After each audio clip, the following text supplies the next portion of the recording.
শুরুতেই জানাই আমার চ্যানেলের সকল ভিউয়ারদের সুস্বাগত।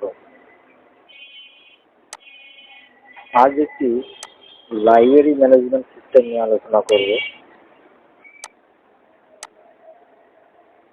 এখানে আমরা 1, 2, 3, 4 সর্বমোট 6টি শীট নেব। আমাদের রিজার্ভ ফর্মে যে ডেটা আমরা কালেক্ট করব, যে এন্ট্রি করব, সেগুলো যার যার শীটে যেখানে যার অবস্থান হবে সে সেখানে এন্ট্রি হয়ে যাবে। তো আমি এখানে আমার আগে বলে রাখি যে এখানে আমরা দেবো ইউজার নেম অ্যাডমিন এবং পাসওয়ার্ড অ্যাডমিন আছে ডিফল্ট। এটা চাইলে আমার ডিসক্রিপশনে লিঙ্ক দেওয়া থাকবে, আপনারা চাইলে এটাকে ডাউনলোড করে নিয়ে আপনাদের মতো করে আপনারা এটি ব্যবহার করতে পারবেন। এখন চলে যাবো সরাসরি ভিজুয়াল বেসিক কোড উইন্ডোতে। এখানে আমরা বেশ কিছু ইউজার ফর্ম এবং বেশ কিছু মডিউল ব্যবহার করব। আমি কোনো কোডিং নিয়ে আমি আলোচনা করব না, তাহলে ভিডিওটি অনেক লং হয়ে যাবে। এমনিতেই এটি একটি বড় প্রজেক্ট, তো কোড নিয়ে আলোচনা করতে গেলে অনেক সময় সাপেক্ষের ব্যাপার। আর আমি জানি যে যারা ভিউ করে তাদের এত সময় থাকে না, তারা স্কিপ করে শুধু ভিডিও টেনে টেনে দেখে এবং মূলত তাদের ফাইল দরকার হয়, ফাইল পেয়ে গেলে বাস ভিডিও দেখেন। তো এই কারণে আমি কোড নিয়ে কোনো আলোচনা করি না আর করবো না। যাই হোক, আমি শুধু ইন্টারফেসগুলো নিয়ে একটু আলোচনা করব। সর্বপ্রথমে আমরা একটি ইউজার ফর্ম 1GT নেব। সেটি একটি ইপাস টাইপের আমাদের সিস্টেম লোড হওয়ার যে একটি অ্যানিমেশন, সেটি আমরা তৈরি করে নেব। Welcome to library management system. এবং দ্বিতীয় যেটি আসবে সেটি হচ্ছে আমাদের লগ ইন ইউজার ফর্ম। আমাদের লগ ইন করে প্রবেশ করতে হবে। তারপরে তৃতীয় অ্যাডমিন ডিটেল, ইউজার আইডি বা পাসওয়ার্ড দ্বারা আপডেট করবেন বা নতুন করে ক্রিয়েট করবেন তাদের জন্য। এবং ইউজার ফর্মে করে দেবো স্টুডেন্ট ডাটা এন্ট্রি ফর্ম। এখানেও আমরা ID number, student name, class এবং রোল নাম্বার, যেটি 5টি কমান্ড বাটন থাকছে: save, update, edit, delete and reset. আর নিচে তো একটি টেক্সট লিস্ট বক্স থাকবে। এরপরে ইউজার ফর্ম 5-এ আমরা বুক ডিটেল, আমরা আসলে কোনো বই নিয়ে বইয়ের বিস্তারিত এখানে আমরা তুলে ধরার চেষ্টা করেছি, যেমন ID, book name, author, price, quantity. এখানেও 5টি button: save, update, edit, delete and reset. এবং ইউজার ফর্ম 6, যেটি 6 নম্বর ইউজার ফর্ম। 6 নম্বর ইউজার ফর্মে বুক ইস্যু নামে, যেটি আমরা কাউকে কোনো স্টুডেন্ট যদি নেয়, তবে সেই ক্ষেত্রে আমাদের বইটি ইস্যু করে রাখতে হবে।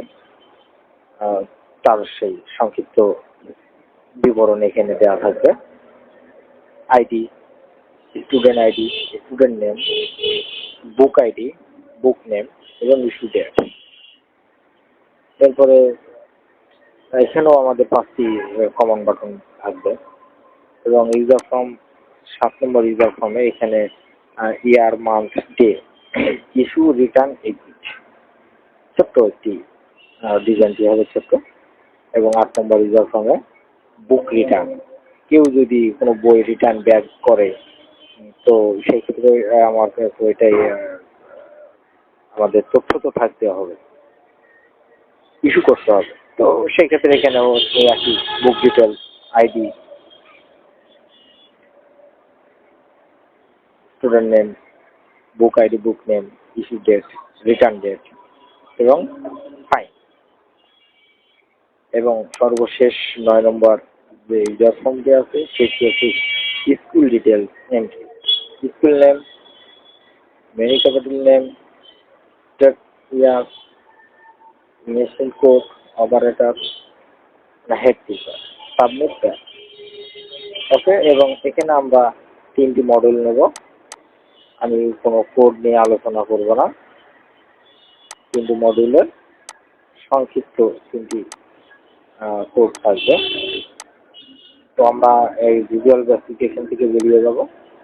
কোড উইন্ডো থেকে যাওয়ার পরে আমরা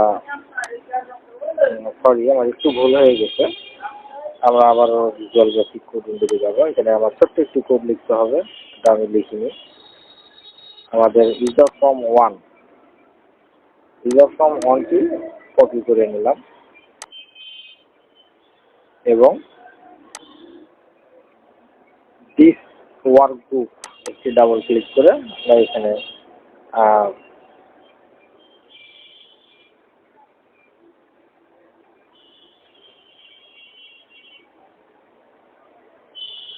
এখানে কোড লিখে দেবো অ্যাপ্লিকেশন কল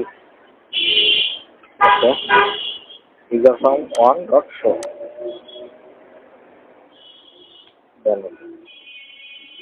এটি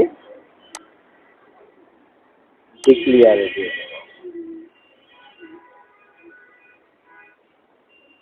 ডিক্লিয়ারে ইউজার ফর্ম 1.show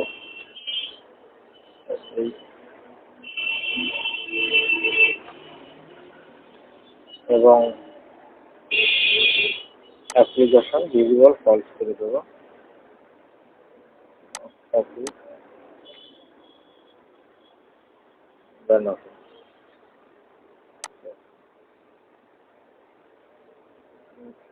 করার পরে এটি আমরা ক্লোজ করে দেবো, এইটাও ক্লোজ করে দেবো। দেন এটিকে আমরা এখন ওপেন করবো, রান করবো।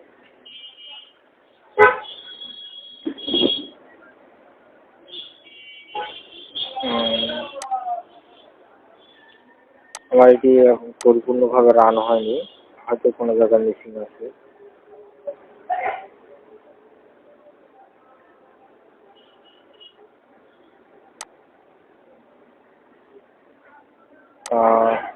এটিকে কপি করে নিই, কাট ডিলিট করে দিই। ওকে, আবারও this workbook generation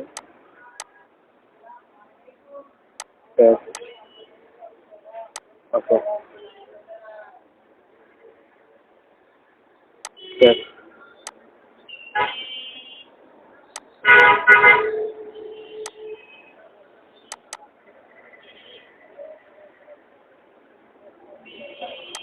then run করলাম। আমরা এখানে ছোট্ট একটি ডেভেলপার অপশনে যে একটি বাটন আমরা এখানে ইনসার্ট করব, এখানেই দিই আপাতত। ওকে, বাটন 7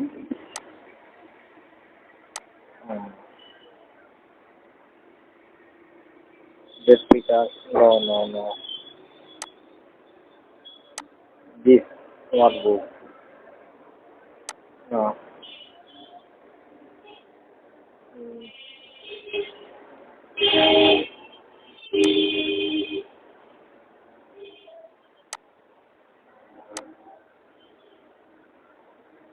okay এখানে যাব ইউজার ফর্ম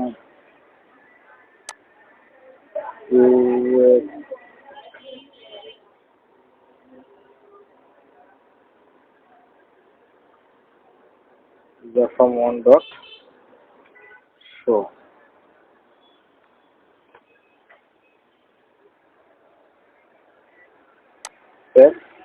then close। ওকে, আমরা ডিজাইন মোড থেকে তুলে দেবো। এখন এখানে ক্লিক করার সাথে সাথে জেনারেশন, এই স্টকটি আমাকে ডিলিট করে দিতে হবে। ওকে, ডিলিট সেভ এবং ক্লোজ করে দিই। তার আগে এখানে ডিজাইন মোডে যাই, ডিজাইন মোড ওকে। হ্যাঁ,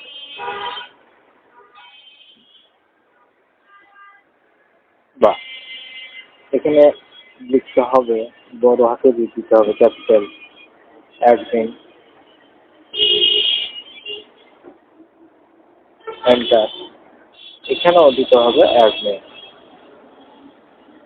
পাসওয়ার্ড অ্যাডমিন। এরপর আমরা লগইন ক্লিক করবো, আমাদের লাইব্রেরি ম্যানেজমেন্ট সিস্টেমটি ওপেন হয়ে যাবে। এখানে যে বাটনগুলো আমরা যদি স্টুডেন্ট তথ্য নিতে চাই তো এখানে স্টুডেন্ট ক্লিক করলে স্টুডেন্ট আইডি, স্টুডেন্ট 3 নম্বর আমাদের স্টুডেন্ট নেম, ক্লাস এবং রোল নম্বর লেখার পরে সেভ বাটন ক্লিক করলে আমাদের স্টুডেন্টের যেখানে স্টুডেন্ট নাম চলে আসবে। এখানে দেখেন উপরে রেখে দিচ্ছি একটি ব্যাক অপশন, এখানে ক্লিক করলে আমার আবার মূল ফিল্টারে চলে আসবে। এরপর আসলাম বুক ডিটেলসে। বুক ডিটেলসে যাওয়ার পরে বুক স্টুডেন্ট ডাটা এন্ট্রি, এখানে আমাদের স্টুডেন্টের নাম লিখবো, ক্লাস রোল নম্বর, অত ব্যাকে চলে গেলাম। এরপর আসলাম ইস্যু।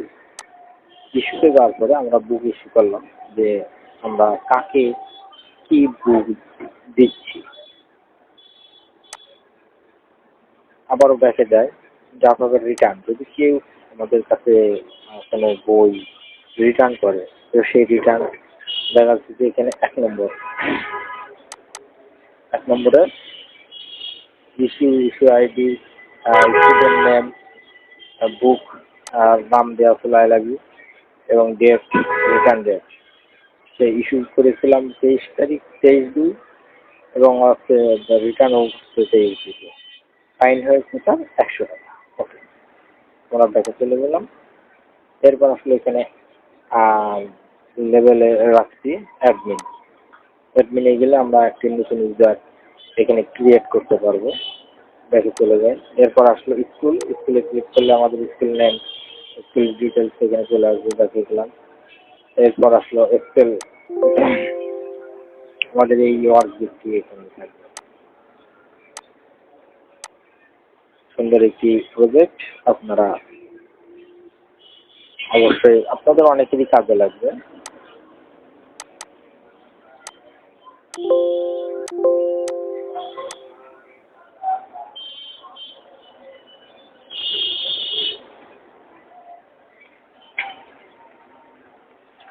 সুন্দর একটি প্রজেক্ট। ধন্যবাদ সবাইকে।